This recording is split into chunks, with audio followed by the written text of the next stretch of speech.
하루에 12시간 넘게 뛰었어요.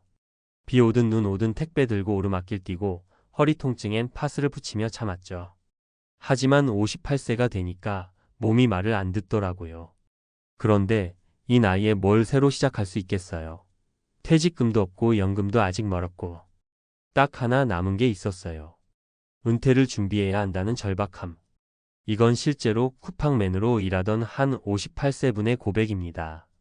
자영업도 직장 생활도 경험했지만 결국 비정규 노동으로 남은 인생을 이어가던 그러던 어느 날 유튜브 알고리즘이 보여준 영상 하나로 SCHD라는 배당 ETF에 관심을 갖게 됐고 매달 100만 원씩 투자한 결과 지금은 은퇴를 두려워하지 않는 인생을 살고 있습니다. 그의 이야기가 특별한 이유는 우리가 모두 공감할 수 있는 그 불안한 은퇴 전야의 현실 때문입니다. 노후 준비할 돈도 없고 나이 먹으니 몸도 약해지고 이대로 살아도 되나? 그런 막막함 속에서도 한 줄기 희망은 있었던 거죠. 본문 은퇴 준비, SCHD로도 가능할까? 사실 SCHD라는 건 어렵지 않아요. 미국 고배당 기업들에 투자하는 ETF, 다시 말해 매달 일정 금액을 넣어두면 몇 년 뒤에는 배당금만으로 생활이 가능할 수 있는 구조예요. 그게 진짜 돼요? 라고 묻는 분들 많은데요. 실제 사례들을 보면 생각이 달라집니다. 단, 포인트는 일찍 시작할수록 유리하다는 거예요. 사례 1. 택배맨의 반란 58세 남성, 은퇴 7년 전 투자 시작. 이분은 일당 15만원 받으며 하루 10시간 이상 배송했어요.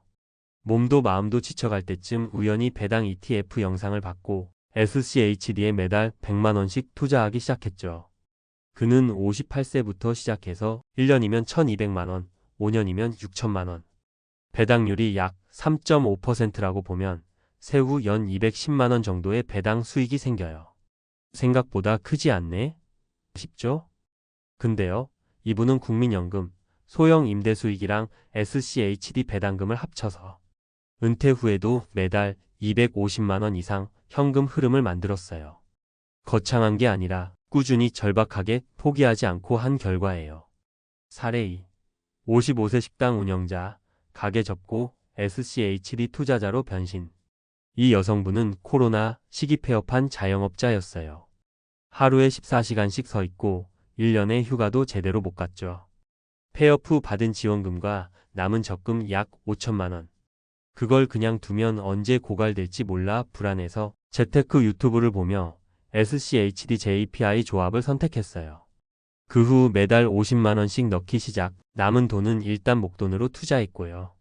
지금은 가사 도우미, 단기 알바 등을 하면서도 SCHD 배당금으로 매달 약 2030만원 정도의 수익을 받고 있어요. 처음엔 너무 적어서 실망했어요. 근데 시간이 갈수록 이게 쌓이더라고요. 내가 늙을수록 이 돈이 나를 돌봐주는구나 싶었죠. 그게 바로 배당 투자의 힘이에요.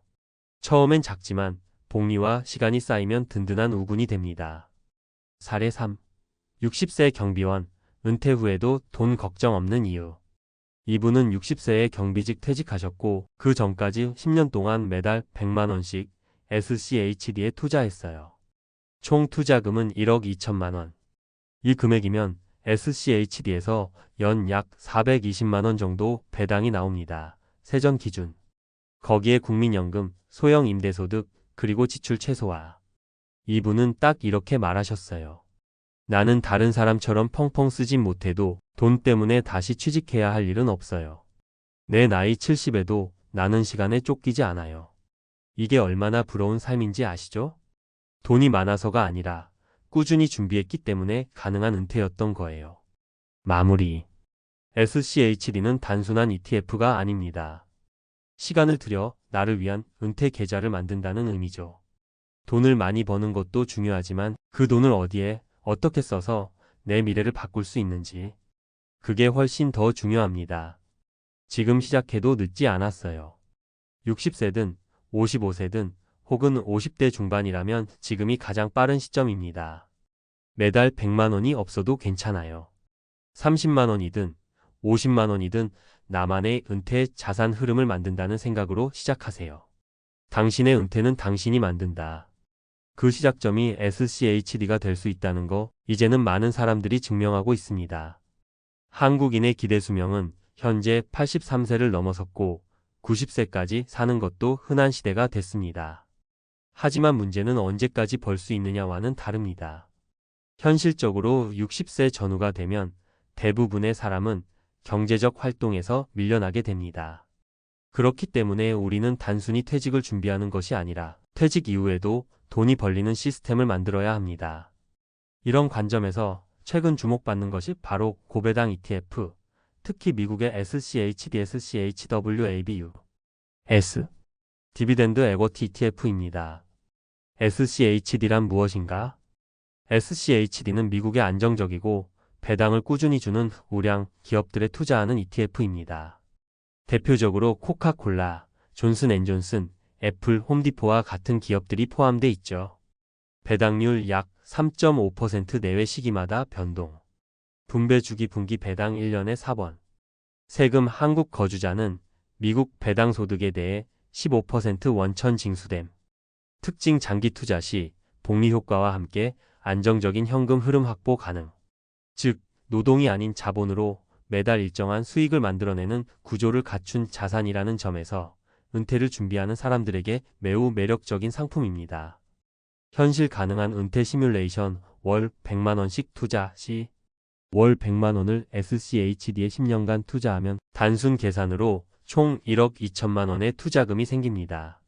이 자산에 3.5%의 세후 배당 수익률을 적용하면 연간 약 420만원 세전 3.5%, 월 약 35만원의 배당 소득.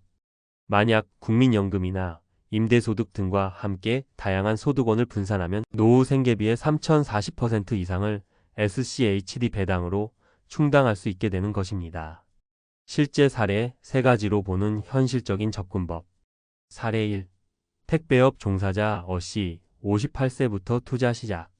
어씨는 쿠팡맨으로 일하다가 은퇴 시점을 스스로 앞당겨야겠다고 판단하고 월 100만원씩 SCHD에 투자하기 시작했습니다. 5년간 약 6천만원을 투자했고 이 금액만으로도 연 약 210만원의 배당 수익을 확보했습니다. 포인트 국민연금, 소형 임대소득 등과의 병행으로 은퇴 후에도 경제적 불안 없이 생활이 가능. 사례 2. 폐업한 식당 운영자 B씨, SCHD로 재시작. 55세 자영업자였던 B씨는 코로나로 가게를 닫고 나서 은퇴 불안을 극복할 방법을 찾기 시작했습니다. 처음엔 5천만원의 목돈을 투자했고 이후 매달 50만원씩 추가 매수하며 투자 규모를 키웠습니다. 현재는 연 약 200만원 이상의 배당 수익을 확보하고 알바 소득과 함께 생활비를 충당하고 있습니다. 포인트 초기 자본이 있다면 배당 ETF는 빠르게 현금 흐름을 창출할 수 있는 수단. 사례 3. 60세 경비원 C씨 10년 투자로 은퇴 완성. C씨는 50대 초반부터 10년간 매달 100만원씩 SCHD에 투자했습니다. 퇴직 시점에는 1억 2천만원의 자산이 모였고 배당 수익만으로도 매달 3,540만원의 정기적인 수익이 발생하고 있습니다.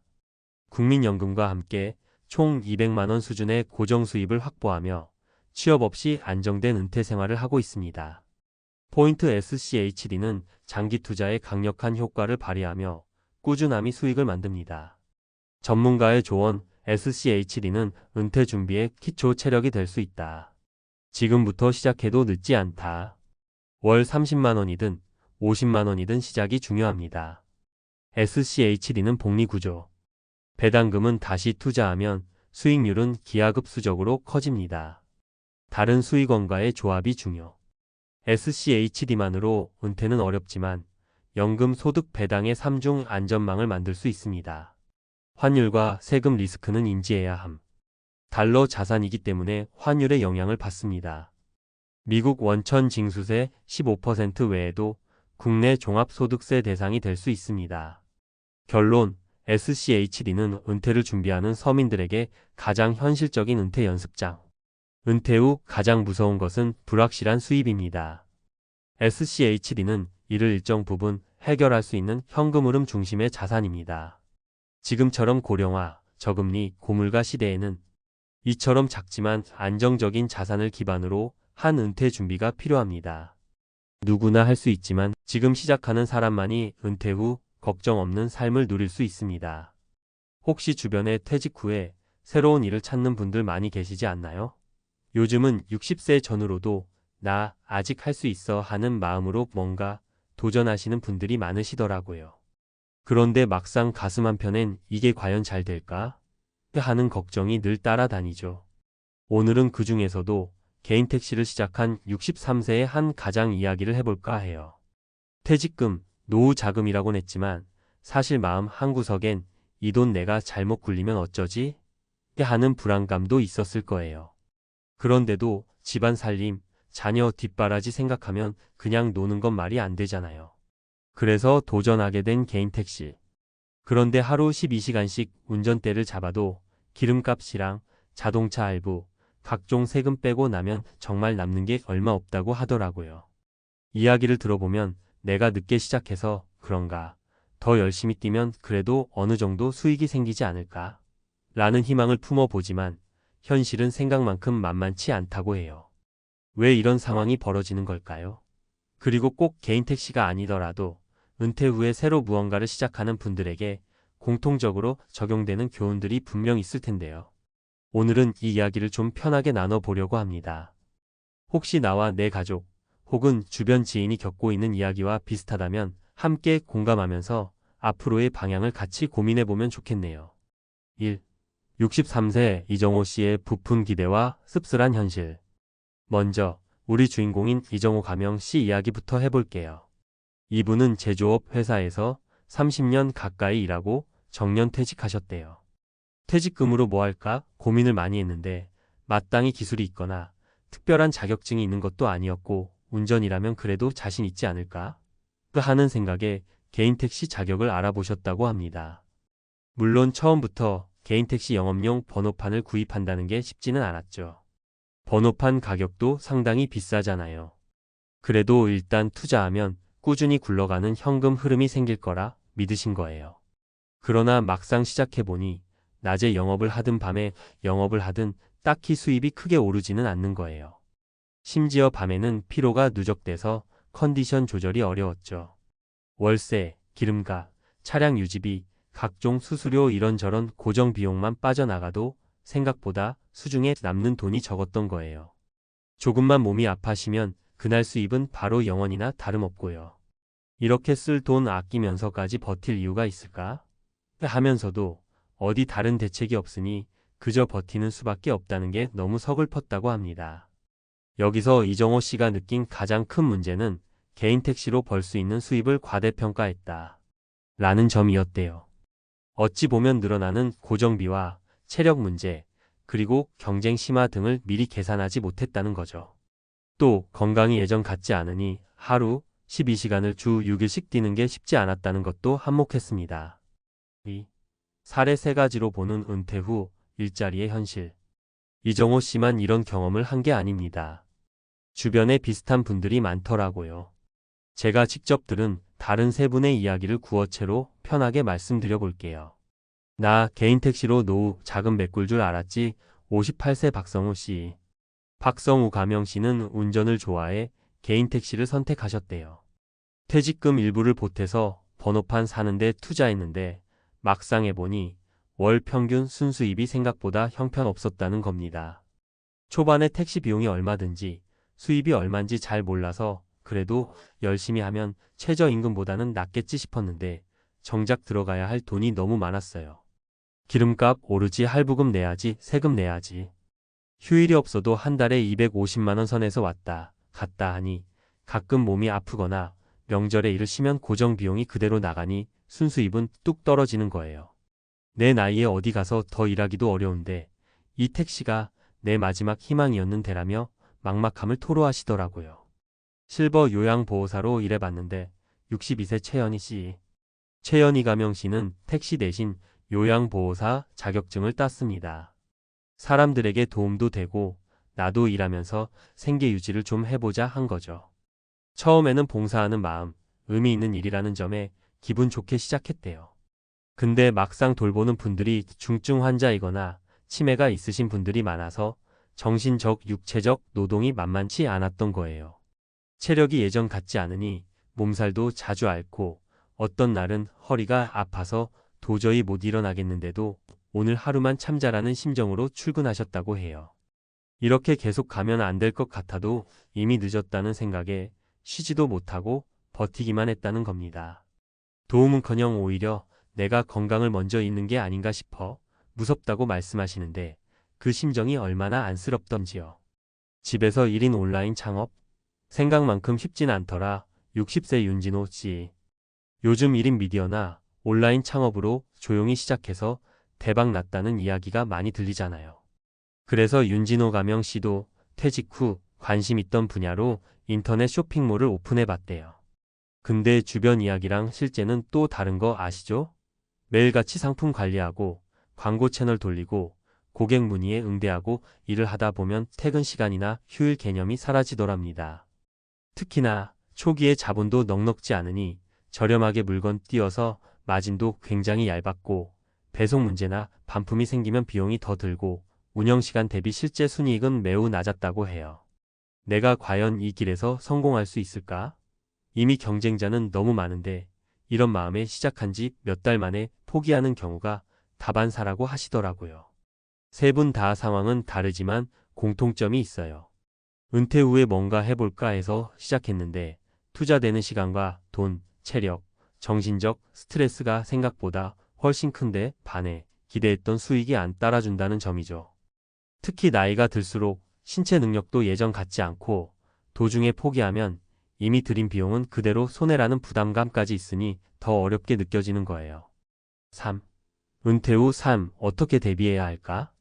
이럴 때마다 어느 일을 선택하면 좋으냐는 질문을 가장 많이 하시는 것 같아요. 그런데 사실 정답은 없더라고요. 개인 택시가 됐건, 요양보호사가 됐건, 온라인 창업이 됐건, 가장 중요한 건 내 체력과 자금, 그리고 시장 상황을 현실적으로 파악하고 시작해야 한다는 거죠. 준비 단계에서 작은 시작 처음부터 큰 돈 들이거나 무리해서 자격증 취득하려고 하기보다는 미리 파트 마이너스 타임 형태나 단기 아르바이트 형태로 일단 맛보기를 해보시는 게 좋다는 얘기를 많이 듣습니다. 예를 들어 택시 운전에 관심이 있으면 대리운전이나 단기간 기사 일자리를 구해 현장 분위기를 먼저 파악해보는 거죠. 건강 점검과 체력 관리 은퇴 후엔 몸이 예전 같지 않은 게 당연합니다. 하루 8시간 일하고 남은 시간을 쉬어도 피로가 안 풀리는 나이가 되거든요. 그러니 우선 건강검진 받고 체력에 맞는 업무 시간과 스케줄을 설계해야 해요. 무조건 오래 일한다고 수입이 따라오지 않는다는 건 위 사례에서도 분명히 확인하셨잖아요. 목표 수익과 비용 명확히 계산하기, 개인 택시든 창업이든 실제 월 수입, 지출 고정 비용, 변동 비용, 그리고 순수익을 구체적으로 산출해보는 습관이 중요해요. 특히 퇴직금 또는 노후 자금은 다 쓰면 다시 채울 방법이 마땅치 않은 돈이잖아요. 작은 지출이라도 꼼꼼히 기록하고 내가 1년 안에 얼마를 벌어야 손익분기점이 되는지 몇 달간은 적자가 날 수 있는지 등을 미리 계산해두면 좋습니다. 4. 남아있는 희망 그리고 현실적인 시선. 개인 택시를 뛰고 계신 이정호 씨도 결국 무엇보다 체력이 중요한데 이젠 이걸 버틸 자신이 없다고 하셨어요. 그래서 요즘은 조금씩 일하는 시간대와 패턴을 바꾸고 계시고 추가로 시간제 운전을 병행하거나 다른 노인 일자리를 알아보면서 수익원을 다 변화하는 중이라고 해요. 확실히 혼자 모든 걸 다 감당하려니 쉽진 않지만 그래도 주변 정보를 적극적으로 찾고 신뢰할 수 있는 사람들과 미리 상담해보는 게 큰 도움이 된다고 하시더라고요. 우리 모두 은퇴한 뒤에 삶이 막막하고 때때로 후회도 생길 수밖에 없어요. 한편으론 내 지난 30년, 40년의 경력이 있는데도 새로운 곳에서는 완전 초짜 취급받으니 서글프기도 하죠. 그렇다고 너무 두려워서 아무것도 시도 안 할 수도 없는 노릇이잖아요. 가장 안전한 길은 준비라고 생각해요. 예전 직장 다니실 때부터 조금씩 생각하고 자격증이나 스킬을 천천히 쌓아두고 귀찮더라도 지출과 수입을 꼼꼼히 기록하는 습관을 들이면서 대비해야 한다는 거죠. 63세 가장이라는 타이틀은 왠지 이제는 제대로 된 구직도 어렵고 새로운 일에 적응하기 힘들다는 상징처럼 보이기도 합니다. 그렇지만 관점을 조금만 달리해보면 내 몸 상태와 환경에 맞게 조정하면서 작은 성취감을 찾는 길은 분명히 있다고 봐요. 다만 막연히 나도 할 수 있어 라고만 생각하기엔 시장이 너무 빠르게 변화하고 있고 체력과 정신적 여유도 달려 있다는 게 문제죠. 결국 오늘 하고 싶은 말은 이겁니다. 은퇴 후 다시 시작한다면 신중하고 꼼꼼하게 설계하자. 개인 택시를 비롯해서 어떤 일을 하든지 크게 성공하거나 만족하는 분들이 분명 존재합니다. 다만 그분들은 이전에 충분한 사전조사와 현실적인 기대치 설정을 통해 부딪혔을 때 버틸 수 있는 힘을 마련해 두신 거예요. 63세 이정호 씨처럼 기름값이라도 남기기 위해 12시간씩 운전대를 잡다가 지칠 수도 있습니다. 하지만 거기서 멈추지 않고 다른 해법이나 작은 변화부터 시도해보는 태도야말로 은퇴 후 삶의 유연함을 만들어주는 열쇠가 아닐까 싶어요. 혹시 지금 막 은퇴 앞두고 또는 은퇴 후 새로운 길을 찾고 계시다면 오늘 사례들이 조금이나마 참고가 되면 좋겠습니다. 퇴직 후 개인 택시 운전한 63세 가장이라는 제목만 봐도 남 얘기 같지 않으신 분들 많을 거예요. 그렇지만 막막할수록 더 꼼꼼히 따지고 내 몸이랑 재정을 챙기면서 한 걸음씩 나아가야 한다고 생각합니다. 결국 내 삶은 내가 책임져야 하는 거니까요. 아무쪼록 다들 건강 잘 챙기시고 은퇴 후에도 크고 작은 기쁨을 발견하실 수 있길 진심으로 응원합니다. 감사합니다. 퇴직금 믿고 떠났다가 망했다. 58세 은퇴자, 결국 아파트 경비원이 된 현실. 서론 은퇴 후 꿈꾸던 삶과 현실의 괴리. 퇴직하면 해외여행도 다니고 여유롭게 살 거야. 퇴직금만 잘 굴리면 평생 먹고 사는데 문제 없겠지.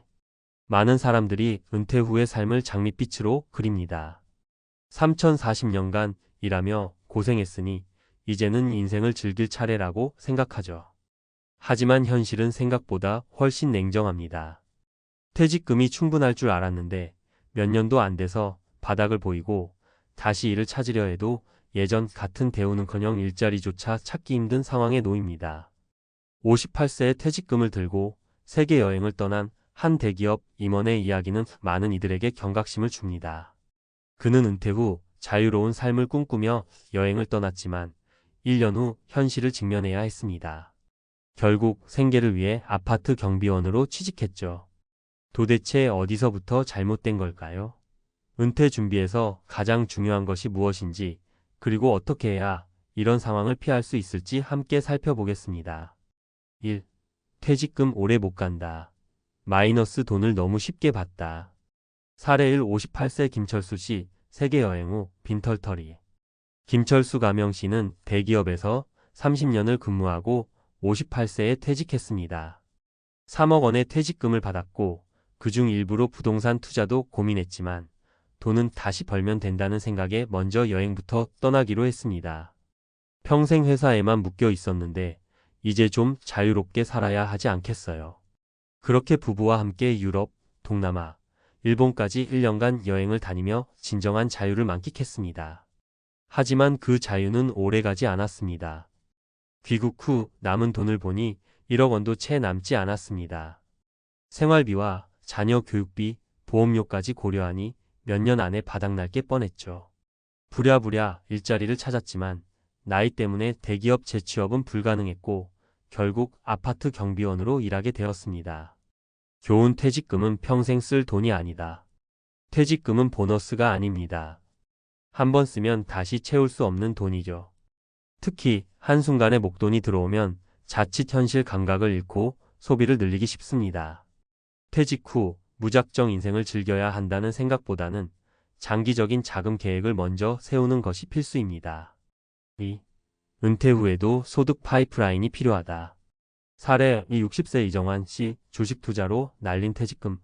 이정환 가명 씨는 은퇴 후 투자로 돈을 벌면 되겠다는 생각에 퇴직금 2억 원을 주식과 코인에 투자했습니다. 유튜브와 책을 보며 열심히 공부했지만 현실은 예상과 달랐죠. 초반엔 수익이 잘 났어요. 근데 욕심이 생기더라고요. 한 방 크게 먹어보려고 레버리지를 썼는데 결과는 처참했습니다. 불과 1년 만에 퇴직금 대부분을 날렸고 결국 생활비가 부족해졌습니다. 이후 그는 건설 현장에서 안전관리원으로 일하며 하루 10시간씩 서서 일해야 했습니다. 교훈 소득 없이 돈만 쓰면 답이 없다. 퇴직 후에도 일정한 수입이 있어야 합니다. 주식이나 부동산 같은 투자는 추가적인 소득이 될 수 있지만 절대 퇴직금 전체를 올인해서는 안 됩니다. 은퇴 전에 소득을 창출할 방법을 미리 준비해야 합니다. 3. 은퇴 후 삶, 계획 없는 자유는 독이다. 사례 3. 55세 박영자 씨, 결국 식당에서 서빙. 박영자 가명 씨는 55세에 퇴직하면서 이제 일은 안 해도 되겠지라고 생각했습니다. 퇴직금과 남편의 연금으로 충분할 거라 믿었죠. 하지만 3년 만에 남편이 병을 얻으면서 상황이 바뀌었습니다. 병원비와 생활비가 급격히 증가했고 결국 그녀는 다시 일을 해야만 했습니다. 그러나 마땅한 일자리가 없었고 결국 동네 식당에서 서빙을 시작했습니다. 퇴직 후엔 좀 쉬고 싶었는데 다시 이렇게 뛰어다니게 될 줄은 몰랐어요. 교훈 은퇴 후에도 대비책은 필요하다. 은퇴 후의 삶은 예상치 못한 변수로 가득합니다. 건강 문제, 가족 문제, 경제적 위기 등 모든 상황에 대비해야 합니다. 단순히 내 퇴직금이면 충분하겠지라는 생각이 아니라 미래를 대비하는 현실적인 플랜이 필요합니다. 결론 은퇴 후 삶, 철저한 계획이 필요하다. 퇴직금은 우리를 평생 먹여 살려주지 않습니다. 인생의 마지막 3040년을 위해선 단순한 여유로운 삶이 아니라 체계적인 재정 관리, 지속적인 소득 창출, 현실적인 은퇴 플랜이 필요합니다. 마지막 정리. 퇴직금은 함부로 쓰면 안 된다. 장기적인 자금 계획을 세워라. 은퇴 후에도 소득 파이프라인일 연금, 투자 등을 확보해야 한다. 현실적인 은퇴 계획 없이 자유만 찾다간 결국 다시 생계를 위해 일해야 한다. 지금 당신이 은퇴를 앞두고 있다면 다시 한번 생각해 보세요. 지금부터라도 철저히 준비한다면 퇴직금 믿고 떠났다, 망했다는 후회는 하지 않아도 될 것입니다. 퇴직 후 실패하지 않는 법. 안정적인 은퇴 생활을 위한 3가지 핵심 전략. 앞서 살펴본 사례들은 퇴직 후 무계획적인 소비와 수입 부족이 얼마나 위험한지를 보여줍니다. 이제는 반대로 어떻게 하면 퇴직 후에도 경제적 안정과 삶의 질을 유지할 수 있는지에 대해 이야기해 보겠습니다. 단순한 감성적인 조언이 아닌 과학적 근거와 논리적인 전략을 바탕으로 설명하겠습니다. 1. 소득 없이 소비만 하는 삶은 지속 불가능하다. 경제학 이론 4% 룰과 은퇴자금 지속 가능성. 미국 금융 자문가 윌리엄 벤젠 윌리엄 BNGN이 제안한 4% 룰은 은퇴 자금이 오래 지속될 수 있는 안전한 출금 전략입니다. 은퇴 후 매년 전체 자산의 4%를 생활비로 사용하면 약 30년간 자금을 유지할 수 있다고 합니다. 하지만 이는 지속적인 투자, 수익과 경제 상황의 안정을 가정한 모델입니다. 만약 퇴직 후 4% 이상 소비하거나 예상치 못한 의료 비가족 부양비 등의 변수가 생기면 자금 고갈이 빨라질 수 있습니다. 해결책 소득을 창출하는 구조를 만들어야 한다. 현실적으로 퇴직 후에도 소득을 창출하는 시스템 투자, 연금, 파트타임 일자리, 온라인 사업 등을 만들어야 합니다. 단순히 퇴직금을 쌓아두고 쓰는 것이 아니라 돈이 계속 들어오는 구조를 만들어야 한다는 점이 핵심입니다. 예시소득 파이프라인을 구축한 60대 부부. 62세 김씨 부부는 퇴직 전 작은 원룸 건물을 구입해 월세 수익을 확보했습니다. 추가로 퇴직 전 배운 자격증 바리스타를 활용해 동네 작은 카페를 운영하며 하루 4시간만 일합니다. 덕분에 퇴직 후에도 매달 월세 카페 수익 국민연금으로 안정적인 생활을 유지하고 있습니다. 결론 퇴직 후에도 노동을 대체할 수 있는 소득을 지속적으로 만들어야 한다. 2. 건강이 곧 자산이다. 은퇴 후 경제적 부담을 줄이는 방법. 과학적 근거, 의료비 파산이 퇴직 후 가장 큰 위기. 하버드대 연구에 따르면 미국에서 개인 파산의 약 62%가 의료비 부담으로 발생한다고 합니다. 한국도 예외가 아닙니다. 노년기에는 암, 뇌졸중, 고혈압 등 만성질환이 발생할 확률이 높아집니다. 건강을 유지하지 못하면 병원비뿐만 아니라 일을 할 기회도 사라지게 됩니다. 결국 은퇴 후 경제적 부담을 줄이는 가장 좋은 방법은 건강관리입니다. 해결책 건강한 습관을 일처럼 만들어라. 퇴직 후 생활이 불규칙해지면 몸이 급격히 나빠집니다. 따라서 반드시 건강관리 루틴을 일상처럼 실행해야 합니다. 예시 건강관리로 의료비 절감한 65세 박씨 사례. 박씨 65세는 퇴직 후 매일 새벽 1시간씩 걷기 운동을 하고 가공식품을 거의 먹지 않습니다. 10년째 병원비가 거의 들지 않았으며 덕분에 별도의 건강보험 추가 비용 없이 연금만으로 생활이 가능합니다. 주변 친구들은 만성질환으로 의료비 부담이 커지는 반면 그는 건강 유지만으로 경제적으로 여유로운 삶을 살고 있습니다. 결론 은퇴 후 건강한 습관을 가지면 의료비 지출이 줄어들고 경제적으로도 안정적인 삶을 살 수 있다. 3. 새로운 도전을 멈추지 않는 것이 가장 중요한 자산. 뇌과학 연구 노년기 뇌 활성화가 행복과 직결된다. 하버드 의과대학 연구에 따르면 새로운 도전을 지속하는 사람이 노후에 더 행복하고 인지 기능도 오래 유지한다고 합니다.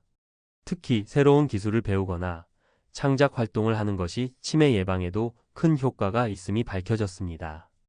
은퇴 후 아무것도 하지 않고 TV만 보는 사람은 우울증과 건강 악화 확률이 3배 높다고 합니다. 해결책 은퇴 후에도 배움을 멈추지 마라. 퇴직 후에도 계속 성장하는 삶을 유지하는 것이 정신 건강과 경제적 자립에 도움이 됩니다.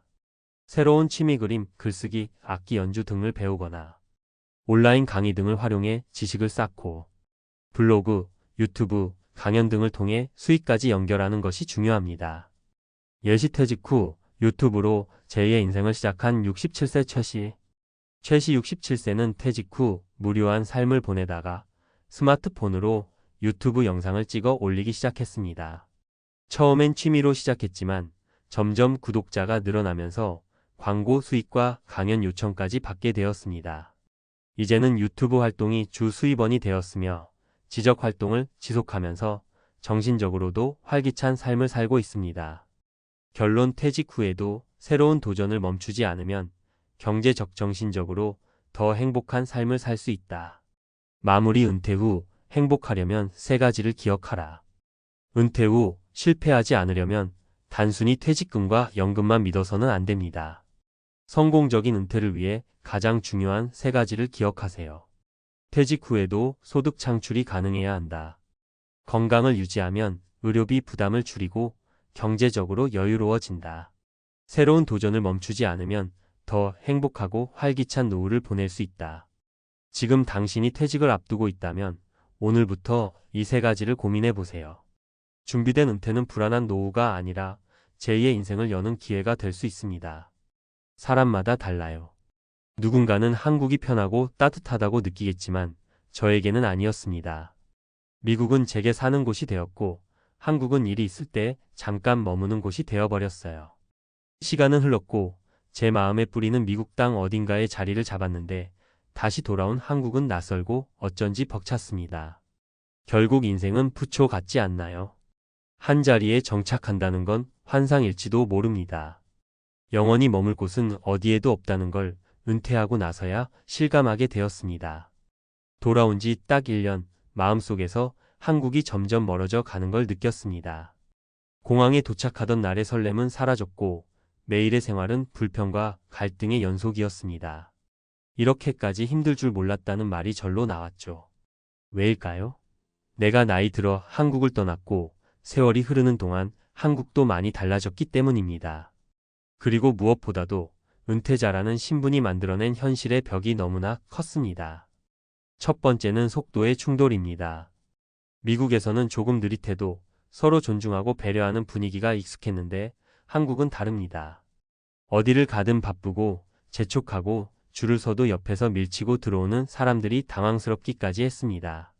특히 관공서, 병원, 대중교통에서 느끼는 이 빠름의 문화는 은퇴한 몸과 마음에 꽤 큰 스트레스로 다가왔습니다. 나만 느린 건가? 라는 생각이 드는 순간 소외감은 배가 되었죠. 두 번째는 돈이 중심이 된 인간관계입니다. 미국에 있을 땐 소박한 차림으로 친구 집에 가도 그 자체로 환영받았어요. 그런데 한국에선 미묘한 비교가 생깁니다. 옷차림, 식당의 급, 사는 동네, 심지어 연금 액수까지 은근한 경쟁이 시작됩니다. 모임을 나가면 대화 주제가 결국 누가 어디 투자했다더라, 자식이 연봉이 얼마다 같은 이야기로 흘러가고요.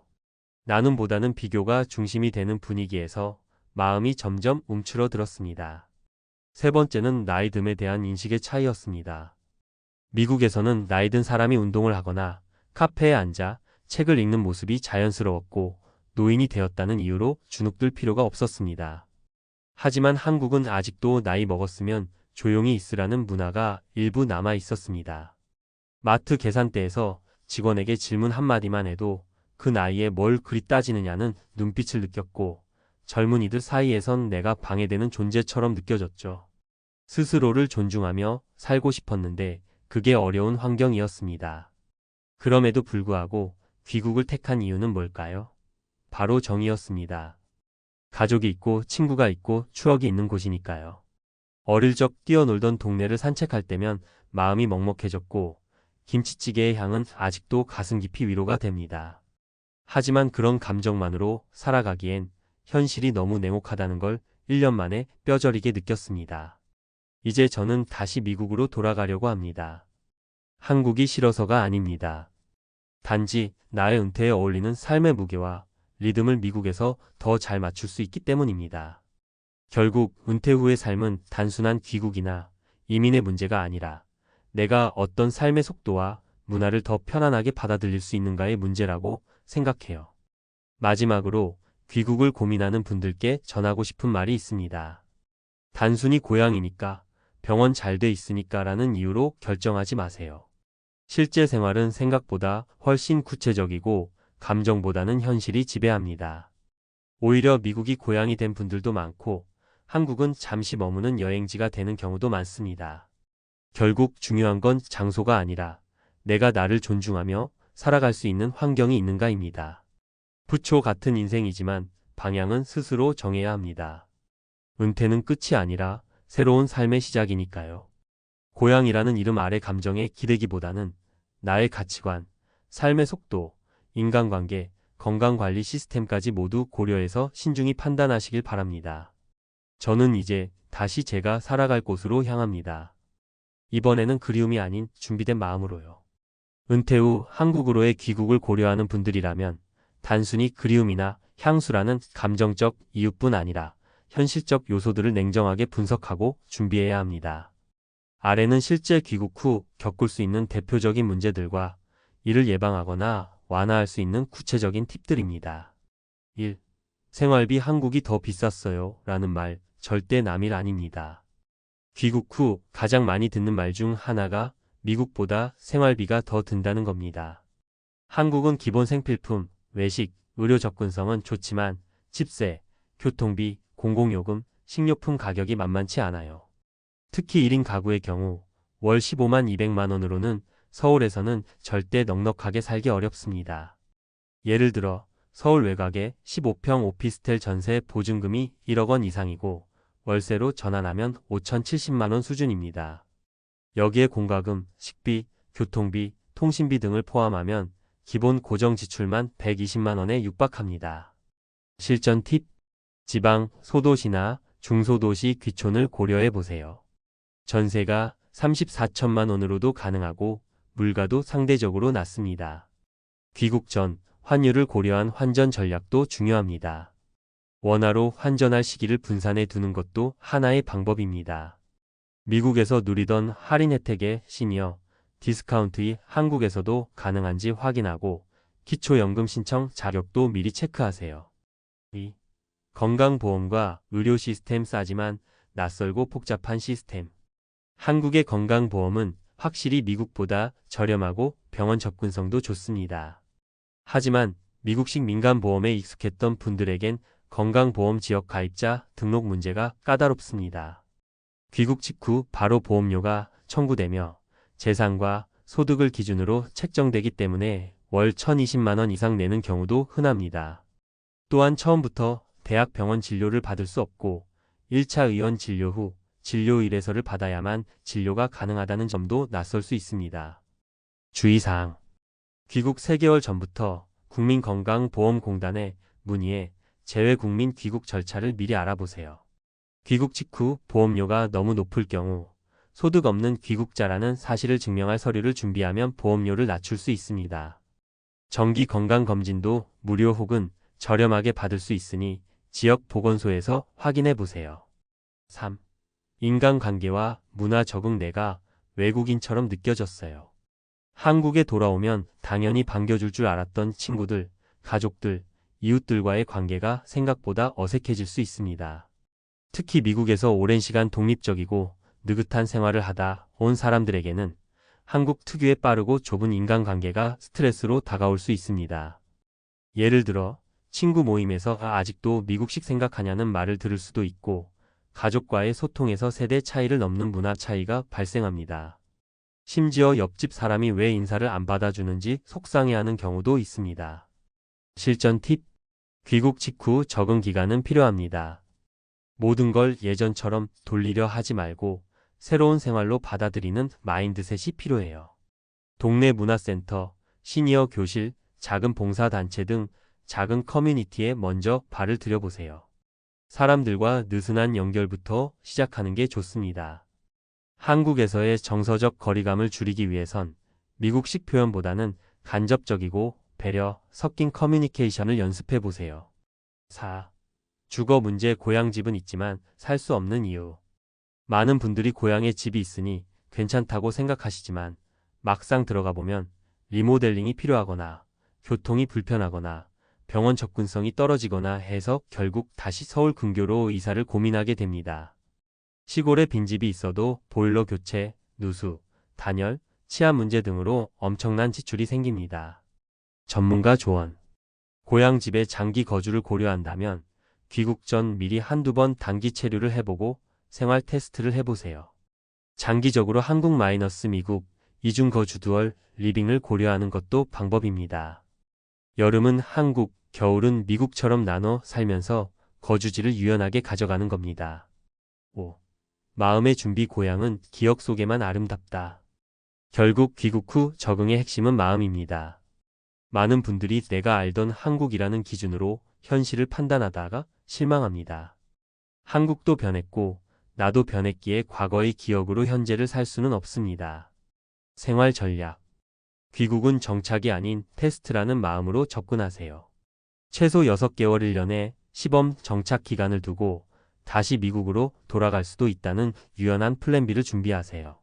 무엇보다 은퇴 이후의 삶을 어디서 살지보다 어떻게 살 것인지에 집중하세요. 귀국은 단순한 귀향이 아니라 인생 이막의 전환점입니다. 정서적 고향과 현실적 삶터 사이의 간극을 받아들이고 감정보다 실질적인 전략을 세워야 더 현명한 선택이 됩니다. 돌아갈 곳이 있다는 건 축복입니다.